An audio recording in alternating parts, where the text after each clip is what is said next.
Uh, yeah, yeah.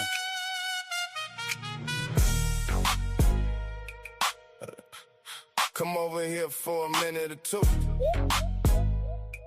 Let me pull your coat on what's happening. Wow, some of us spend more time watching each other to mistreat, abuse, dominate, and sometimes murder. Then write rap songs about it. Yes, some of us can't stand one another. We're like pit bulls when it comes to one another. Where's the love, man? Where's the love? We chose to spend our time more wisely by studying our enemies as required. We don't have the time nor luxury To hate on one another. Man, where is the love? Where is the love? Man, Man, where is the love? where is the love? Where is the love? Stay woke, baby. Stay woke. Stay woke, baby. Stay woke. Don't sleep on truth. Don't sleep on truth. Watch they moves. Study their ways. Stay woke. Stay woke, baby.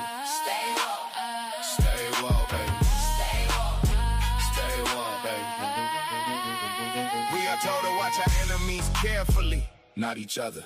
We are commanded to remember how enemies behave. But they say, Why are you talking about that old stuff? Late bygones, be bygones. you bet not. You can't defeat what you don't recognize. Deuteronomy 25:17-19. Deuteronomy 12:30. Recognize their tactics, avoid their traps. Stay spiritually alert. Stay woke, baby, stay on point. Don't intimidate them, not fear them. Stay woke, baby. Stay woke. Huh? Yeah, exposes our enemy strategies so we can understand them. He don't want us confused about them. Believe that. True.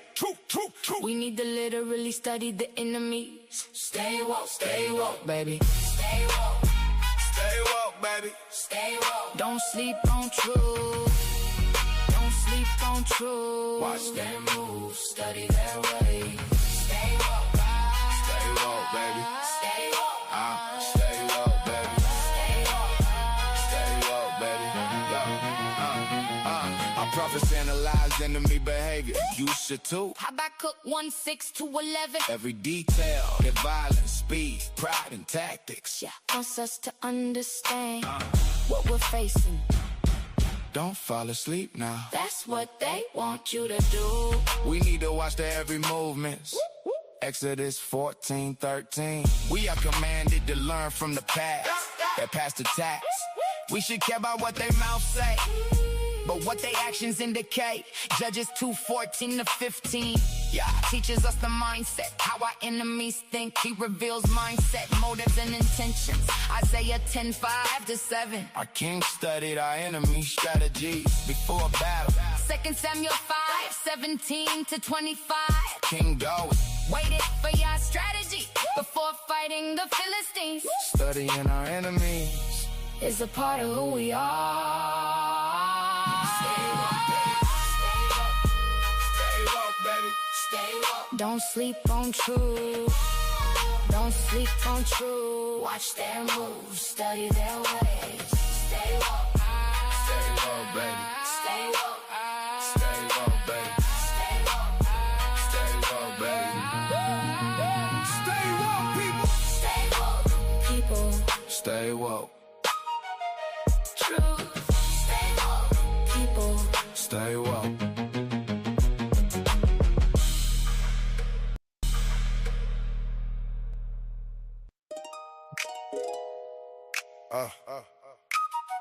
Yeah. All right. We're back. My name is Jam Sufa Aria, and this is the Real Talk for Real People Study Program, a program designed to help you stay woke. Why? Because we study the God of Abraham, Isaac, and Jacob, and his chosen people, along with that, the enemies of the Most High. Because for all intents and purposes, they still are the enemies of the Most High, along with the people that he chose. Not only I, but my lovely Isha, simply in Hebrew, my wife, Nasanya. the administrator of this program, most importantly, a daughter of Zion, which is a comfort in itself. And also, she lends a voice into the ethos by way of her comments and her commentaries, as all our daughters of Zion should be doing to some extent, shape, form, or fashion, staying woke and helping our nation to rebuild our nation. Simply says, hands the rock to cradles. Our sisters, our daughters are essential to the survival of our nation. The record speaks for itself in everything. But also, my dear friend, Brother Cartier, who's been away, took a little leave of absence because of the fact he was ill, and the elders wanted to speak about the trip in Liberia. And I told my dear friend and brother, take all the time you need off to take care of your business, because every aspect of our lives are essential and component and essential and vital, especially in regards to the brothers and sisters in Liberia, and certainly to the brothers and sisters who elect to study with us on the Real Talk for Real People study program. You really can't make a difference because all are important. But we do thank Brother Cottrell for making his way back. Brother Cottrell is my fellow student instructor. It does not diminish us as student instructors. It just suggests and infer and imply that we are still ongoing in our studies, as you should be. And we are a leading example of that. Our studies are ongoing and continual. And Brother Cottrell and I, as fellow elders, we are on point in the gap. And we said, you should say, as we said, our studies don't stop until our caskets drop. Yours so nice. But I need say no more other than that, other than to introduce my Isha Nasanya, and then my dear friend, Brother Cottrell. Nasanya, may the Most High bless you. Your mic is hot. Thank you so much, Yamsu. Shalom, shalom, family. All praises to the Holy One of Israel. I am blessed to be back. I am excited to be back. I am excited that Brother Catriel, Elder Catriel, made it back. Man, I'm ready to get into the studies. All praises. We're ready, Nasanya, and you're a blessing to be here, and we're ready to get into the study, beloved, after we introduce Brother Cottrell. Brother Cottrell. Brother Cottrell, may the Most High bless you. Your mic is hot. Thank you, Brother Yam. May the Most High bless you as well. And my sister Nasanya, thank you. Good to hear your voices. Good to be back. It's good to get into the word of the Most High. It's refreshing always spiritually to talk about Yah's word, to get rid of the noise that you hear during the course of the day. So I'm pleased to be back to even declare Yah's word. Praise Yah. Praise Yah, my friend. The pleasure is all ours. So here's how the format of the study will proceed tonight. I will leading off in the book of Bereshit. You may be unfamiliar with his name, but it's an actual Hebrew name for this book, not the Greco-Roman / English, Dutch, Portuguese, French, so on and so forth name. Genesis, chapter 46, speaks about Yaakov journeying to Metharam, Egypt. There's a whole lot of lessons to be told in this chapter. Brother Cottrell will conclude the study tonight in the book of Yeshayahu, the actual name for this book, the Hebrew name, not the Greco-Roman / English, Dutch, Portuguese, and so on and so forth. You catch my drift. Isaiah. That's not that brother's name. His name is Yeshayahu. And it speaks Shenikrib, boast against Yah. And he's going to pay the consequences. All that boasts against the Most High. So without further ado, let us get started. Yamsu. Back to, yes, brother. Did you say which chapter Elder Catriel was in? You see, my beloved is a great administrator. Chapter 36. Thank you, Nasanya.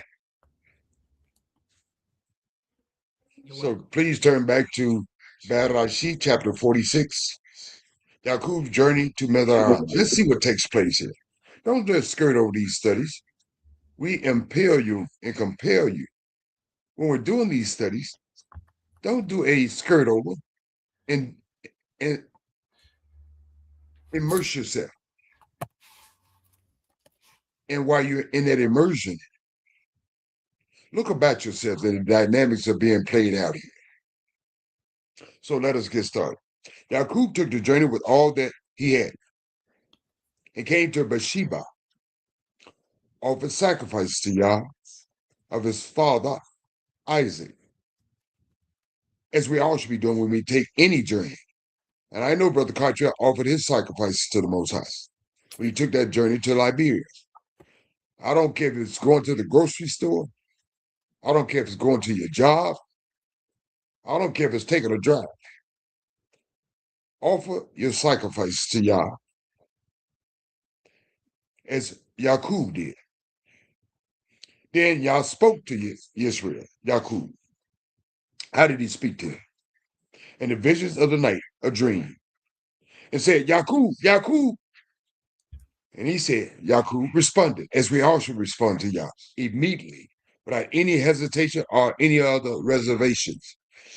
Yaqub's response, here I am. So he says, I'm Yah, the Elohim of your father. Because you have spoke to me and made those sacrifices, do not fear to go down to Mithraim. For I will make you, I will start the beginning of you of a great nation there. Because mind you, only 70 people is going with him. So, but our nation was incubated in Mizraim. And I will go down with you to Mizraim, Egypt. I will also surely bring you up again, because you're in this famine, you're down and out, but I'm going to bring you back up. And Yosef will put his hand on your, what he's saying when he's saying next. When you lie down and sleep and gathered up with Abraham, Joseph, your favorite, shall close your eyes.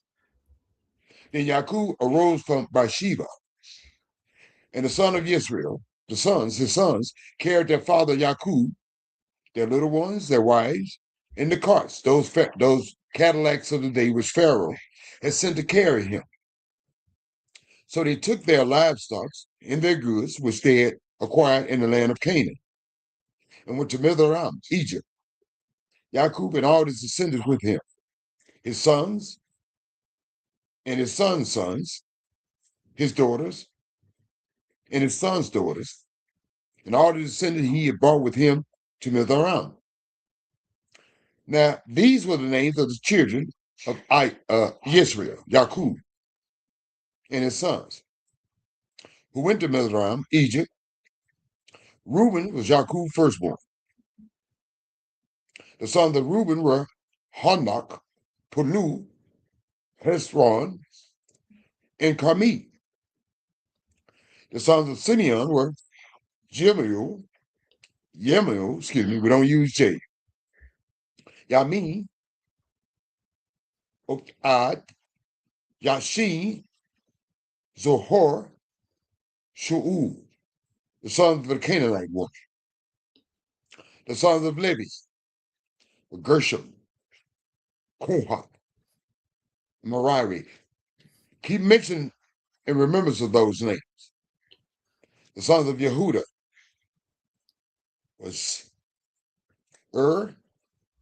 Onan, Shelah, Perez, Shirah. But and Honan died in the land of Canaan. And the sons of Perez was Hezron, Hamu. The sons of Issachar were Tola, Puvah, Job, and Shawon.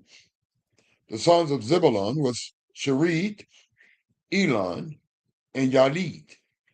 These were the sons of Leah, whom she bore to Yaqub and Paddan-aram, with his daughter Dinah.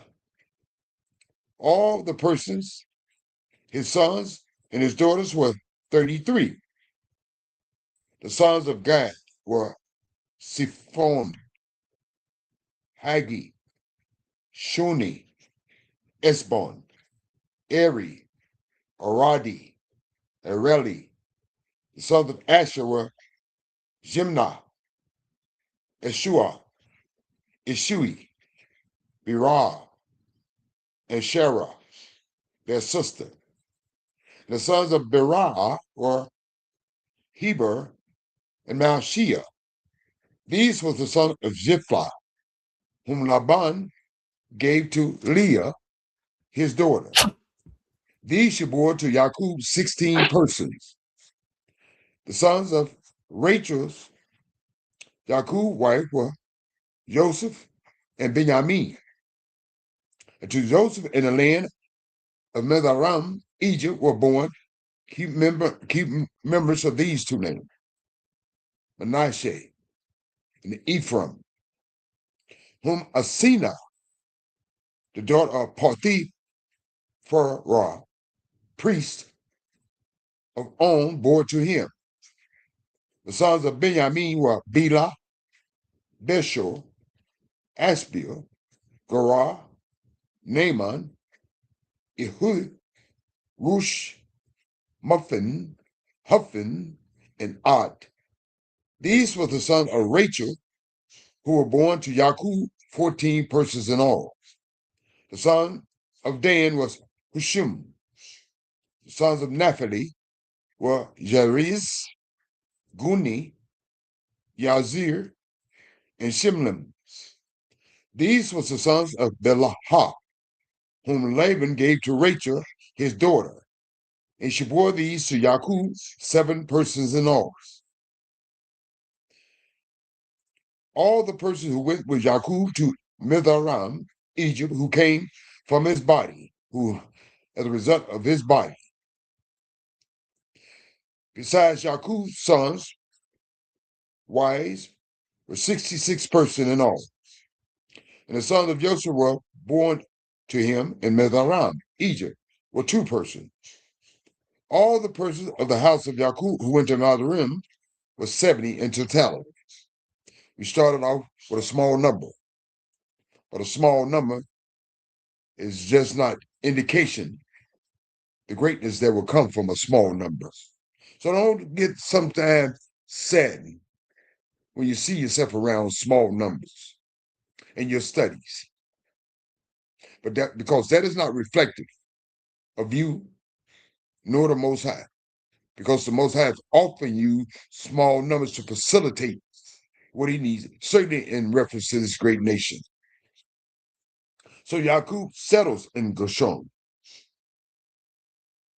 Then he sent Yehuda before him to Joseph.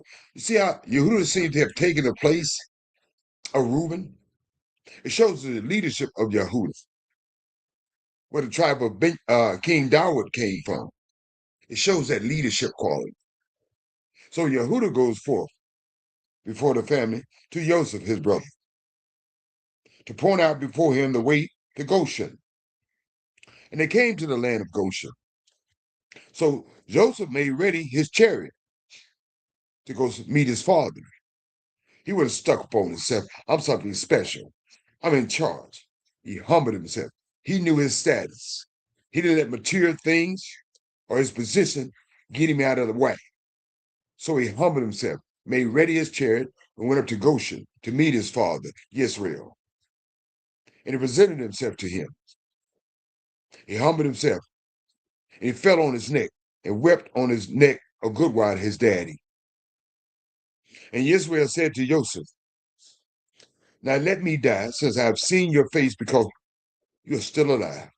That's all it means to me. My children, especially my favorite, you and Benjamin. It's not the fact that I don't love your brothers, but I have a special affinity because of your mother, Rachel, whom I love dearly, the love of my life. Surely I have love for my offspring, a little much more. No, I wouldn't say a little much more love, a little much more liking, because he loved all his sons. Now, Joseph said to his brothers, that's what we ought to learn here. We need to educate each other, put each other on point, like Joseph is putting his brothers on point to his father's household. He said, look here, bro, I will go up and tell Pharaoh to say to him, My brothers and those of my father's house who were in the land of Canaan has come to me. And the men, my brothers, are shepherds, for their occupation has been to feed livestock. They have brought their flocks, their herds, and all that they have. So it should be when Pharaoh calls you, putting his brothers on point, and said, what is your occupation? That you should say, your service, occupation has been livestock, been with livestock from your youth to even now. Both we and also our father. Why? That you may dwell. I want to put you in a favorable place, that you may dwell in the land of Goshen. For every shepherd is an abomination to them in the realm.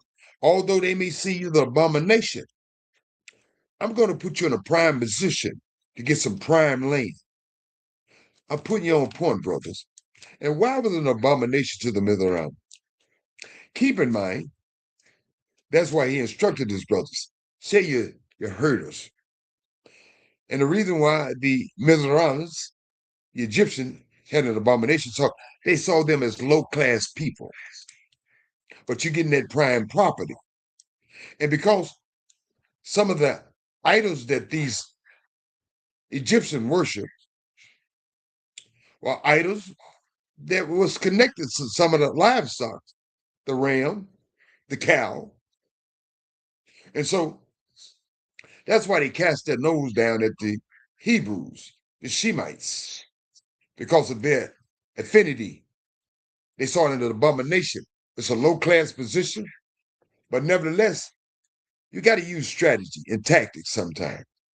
And Joseph is exercising strategy and tactic.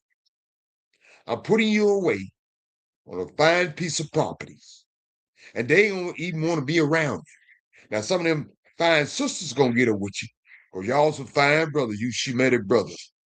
Y'all gonna get up with them Hamites, so they're gonna see some of you. They're gonna like them when you're gonna get with them. But I'm putting you away so you don't get immersed into their society. See, we need to start listening to counsel and instructions, just like Joseph is instructing his brother, because he's been there. He's done that. He's seen that. So he in prime position to instruct us and educate his brothers. I put you on a fine piece of property in Goshen, where they disdain you, they see you as low class, and they worship some of the cattle and the rams and whatnot. They're gonna stay away from you. But nevertheless, you're gonna be in prime position to develop as a nation, separated as a nation, not immersed into the Mizraim culture. It shows the fortitude. It shows you wisdom and understanding. And you need wisdom and understanding. You need to be immersed into the culture, because a lot of people, unfortunately, don't know our culture. They think any which way goes. Joseph knew that any which way didn't go. His father, Israel, knew that any which way didn't go. His brothers finally learned that any which way don't go. It's all about family. It's all about nation. It's all about the preservation of family. And that's what nation is all about. Thank you, Mose, for leaving this vital information. And praise you, y'all, for providing the fortitude for Mose to lead this valuable information for us. Praise y'all. Nasanya, may the Most High bless you. Any comments on the commentaries? No, sir. Okay, thank you, Nasanya. Brother Cartier, any comments on the commentaries? All praise to the Holy One of Israel. And our father Yaakov shows a pattern that he puts the Most High first. He made the offering before he made his journey. And that's something that we should do even before we leave our houses. Say a prayer to Yah and say a prayer when you come back in. Give him honor and glory and let him pave the way before you for anywhere that you go. So that's a habit that he had. We see that King David had the same habit, and we need to apply that to ourselves as well. And the fact that Joseph told them that they were supposed to be sheep herders and flock herders and things of that nature, which they were, it's kind of like the world today. People that live in the city don't know nothing about the farm. They ain't about to go to the farm. Where they get their meat from is the supermarket, and they don't know nothing about farming. And they would never go to a farm to be a farmer. So it's kind of similar to what city people live like, especially people in New York, to the ancient Egyptians. Exactly. Well, you know, we need to be like that little sitcom you and I used to watch, Brother Cottrell. And I keep remembering that ditty in my mind when it came on. Green Acres is the life for me. Farm living where I want to be. Land spreading out so far and wide. Keep Manhattan, but give me that countryside. Remember that Cottrell? Oh yeah, Green Acres. I remember that. Green Acres. To watch Yeah. it. But even that, Joseph showed the key to building a nation. It ain't in the city. Where's it at? Them Green Acres, brother. On the The farm. countryside. That farm. That's where they became a nation, not in the city. Right. Good point, Brother Cottrell. Good point. Yeah, that's great. Praise Well, Yah. Praise y'all, Brother Cottrell. Fellow student, as promised, my dear friend will be concluding the studies in the book of Yeshayahu, chapter 37. Praise y'all. Brother Cottrell, you have the mic. 37 or 36. 6. I'm sorry, Brother Cottrell. 36. Sorry, Nasanya. All praise to the Holy One of Yisrael for our great prophet, Yeshayahu. They call him the eagle-eyed prophet. In this particular chapter, he's not talking prophecy, he's talking history, his particular time period during the time of King Hezekiah, king of Yehuda, while he was living in Jerusalem. King Hezekiah is under duress because the king of Assyria wants to attack Yehuda next. He already attacked the northern tribes, Syria and Assyria. Now he's set his focus on Yehuda. In the 36th chapter of the book of Yeshayahu, he writes, in Hezekiah's 14th year as king, King Sennacherib of Assyria attacked all the fortified cities of Yehuda and captured them. Then the king of Assyria sent his field commander with a large army from Lachish to King Hezekiah at Jerusalem. And this battle at Lachish, they have it in the British Museum. And you should take a look at it, because you should look at the Israelite warriors. They had hair like lamb's wool and kinky beards. You could see that they look like us. And brothers and sisters. Brothers, Listen they to were warriors. my They fellow didn't show elder. too many sisters. They showed the brothers that were on the war. I'm speaking to the brothers and sisters. Okay. Brothers and sisters, heed the counsel of Elder Cottrell. And that is your assignment for tonight. Go The relief to of Google Lachish. and look it up. That's your assignment for tonight. Thank you, Brother Cottrell. Yes, sir. And the Assyrians were some mean people. They would take your eyes out, put hooks in your nose, and all kind of torturous things to their enemies, especially the Israelites. So he said he stood at the channel for the upper pool on the road to Laundryman's Field. And you know, that's a main center post where the people go to gather water.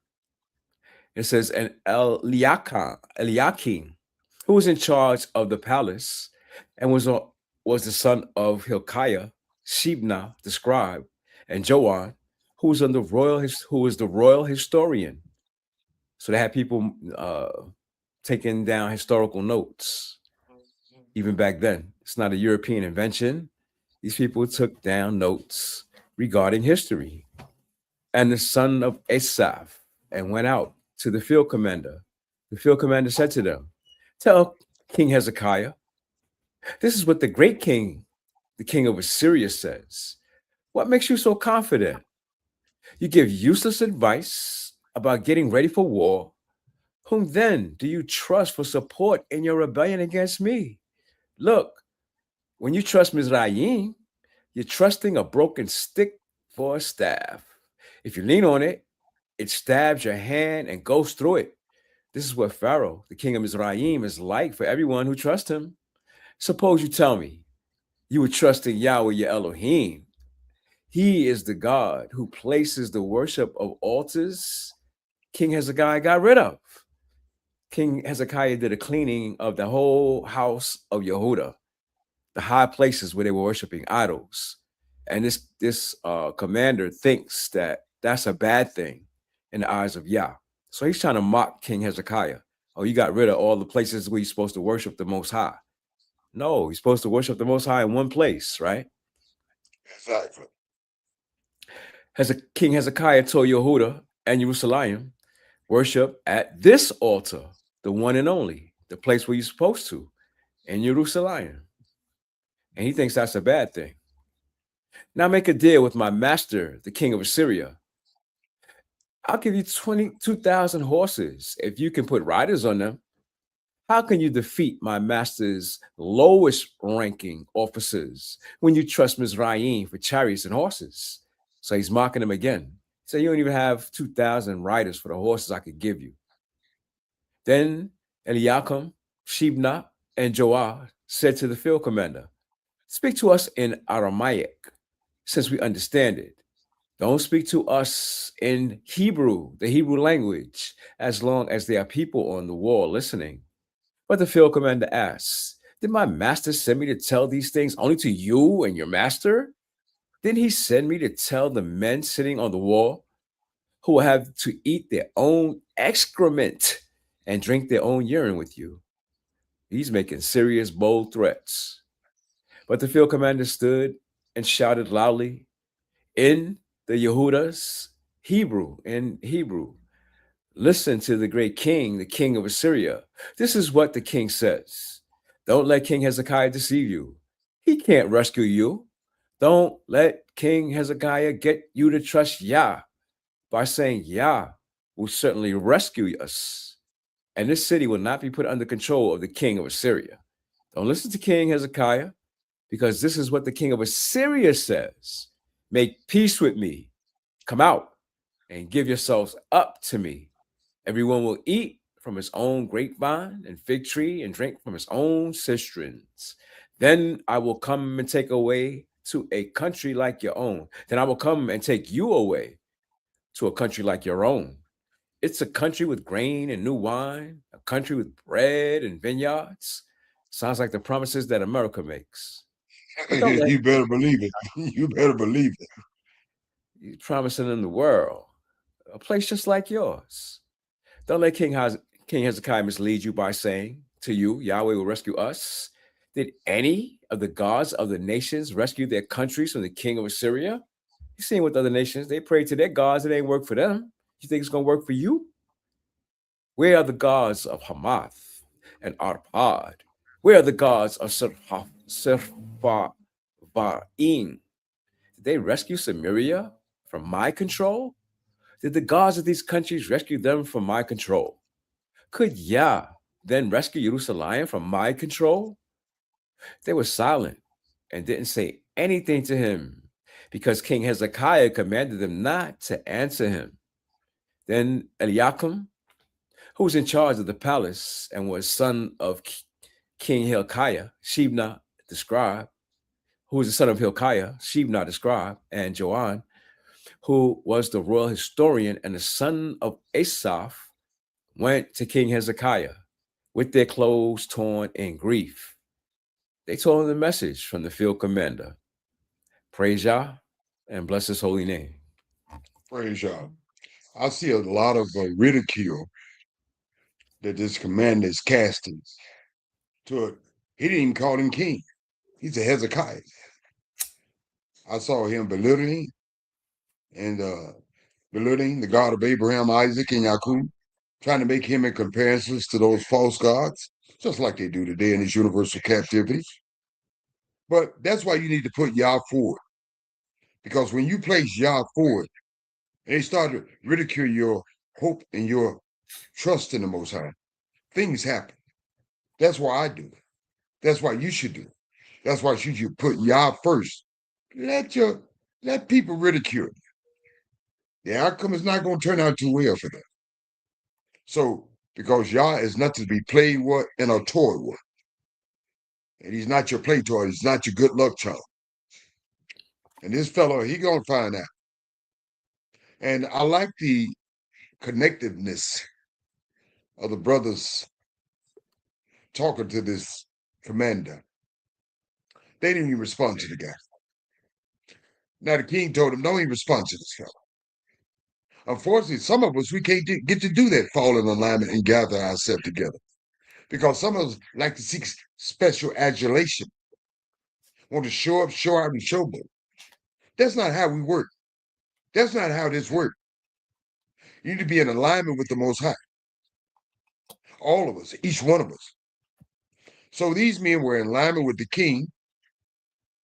And the king said, don't say nothing to him. Let him talk. Because the Most High going to show him. And talk is cheap. Praise the Most High. Nasanya, any comments on the commentary? No, sir. Thank you, Nasanya. Brother Katya, any additional comments on the commentary? All praise to the Holy One of Israel. We see that King Hezekiah had great wisdom in telling his messengers not to respond to the message that this field commander was bringing them. And mayhaps we should use that wisdom today when people mock us. Just keep your mouth shut and let Yah do the work. Praise Yah. Brother, you said a mouthful. Hallelujah. Yes. Hallelujah. My Isha Nasanya, she and I was talking the other night in regards to some family members. And she had told a family member, I'm not going to debate Yah. Yah is adequate to debate himself. I trust in him. But I'm not going to debate with you about what you trust in. That speaks volumes. So a lot of us like to go out, showboat, right, and get on these sites and whatnot and go on these street corners and whatnot. I still love you. But you ain't got to debate with nobody who you are. You ain't got to prove to nobody who you are. Be who you are. You got a whole lot of work doing what you need to be doing as far as gathering yourself together and doing what you do. But arguing, trying to debate with folks who we are, what we is, that's out of it. That's not what's happening. We need to show who we are. I'm reflective of who we are. Just like those men on the wall. We ain't got to prove anything to anyone. And it's just that simple. Now, Sonia, what were you saying about you just speaking in reference to the conversation you was having with a family member? Yes, I was just saying that I'm not here to debate the word of the Most High. I'm here to obey the word of the Most High. Hallelujah. That's just simple. And that's great, Nasanya. That's how everybody should be like you, Nasanya. You don't have to debate the word of Yah. Just obey the word of Yah. Thank you, Nasanya. For fellow students, that concludes the studies for tonight. I want to thank my Isha Nasanya. I want to thank my friend and brother, fellow elder brother Cottrell of New York City. Nasanya, as the administrator of this program, a daughter of Zion, a hand that rocks the cradles, have met her responsibilities, as all daughters of Zion should be doing to some extent, shape, form, and or fashion. Simply say it, beginning in your homes, in the standing hour, just like that woman in the book of Proverbs, chapter 31, verse 10. A woman simply not looking good, but doing good in every aspect or component of her life. Industrious. Looking out for the best interest of the family. And this is the family. Brother Cottrell, he and I, as elders of the nation, the onus is not on us to simply be your instructors. The onus is not on the son, your brother Cottrell, and I to stand in the gaps. This is not our responsibility alone. Responsibility of all daughters of Zion, all elders of the nation. No daughter of Zion can abdicate her role. No elder can abdicate his position. No brother or sister can abdicate their position. Everybody must facilitate the activities of the nation, meaning that you should love the Most High with all your heart, mind, soul, and strength, and your brothers and sisters as yourselves. And you should be gathering yourself together. Bottom line, But Brother Cottrell, we met our responsibility. Lasagna has met her responsibility as a daughter of Zion. But as I mentioned, the onus does not lie on us. Some of us need to stop sitting on our behind, eating buns and cupcakes, and watch reality shows as our reality passes us by. We need all hands on deck in each and every area of our lives. You name it, I'll call it. Law, labor, politics, farming, medicine, education. We need all hands on deck. And it's just that simple. But what y'all needs from you, by way of the instruction Brother Cottrell provided to you, by way of the Most High, for you to heed his instructions, meditate on his instructions, trust in his instructions, rely on his instructions, allow his instructions to be your pathways, leading by that light which was with him in the very onset. And she said it, I was with him from the very beginning, and she is wisdom and understanding. But unfortunately, brothers and sisters, foreigners and strangers alike who are attached to us, we've all been brainwashed, socially engineered and conditioned. We've been lied to. We've been miseducated, misinformed, disinformed. We've been falsely told that y'all is like some old man fall off in a la-la land. With early onset dementia and Alzheimer's. Drooling at the mouth and don't know which way is up. How ridiculous. Why is that? Because y'all spoke this universe into existence by way of this world. Is not this universe still in existence? Wouldn't that suggest, infer, and imply that the word of Yah is still in existence? And Yah is everlasting and forever, as he claimed? Yah doesn't need anything by way of brought by way of his enemies. The Greco-Romans needs Nicene Council, the Roman Catholic Church, and its derivative churches. But Yah does need something from each of you. For you to love him with all his heart, with all your heart, mind, soul, and strength. Why? Because Yah is the creator. His word is everlasting. He is everlasting. His word is forever because he is forever. Yah need for you to humble yourself before him. Yah need for you to utilize and activate his word. It's still active, is it not? The universe is expressive of that. Animals, birds, trees, flowers are expressive of that, reflective of that. So in order to see it, it's right before your eyes. You simply have to activate it, utilize it. Because Yah's word is just like Yah, forever and everlasting. Simply say it for each of us, it works if you work it. Praise Yah and bless his holy name. Hallelujah. Now I will ask my lovely Isha, the Sonia, to say her shaloms and good nights. I will ask our dear friend, not yours, ours, the Sonia and I, to say his shaloms and good nights and close it out for the night. Nasanya, may the Most High bless you. Your mic is hot. Shalom and good night, family. Thank you, Nasanya. Brother Cottrell, your mic is hot. Thank you, Brother Young. All praise to the Holy One of Israel. Shalom and good night, family. Thank you, Brother Cottrell. Family, nation, foreigners and strangers attached to us, you heard my Isha. You heard my friend. Shalom and good night. Listen up. Put up. Take a load off your feet. Get us now. Real talk. Yours.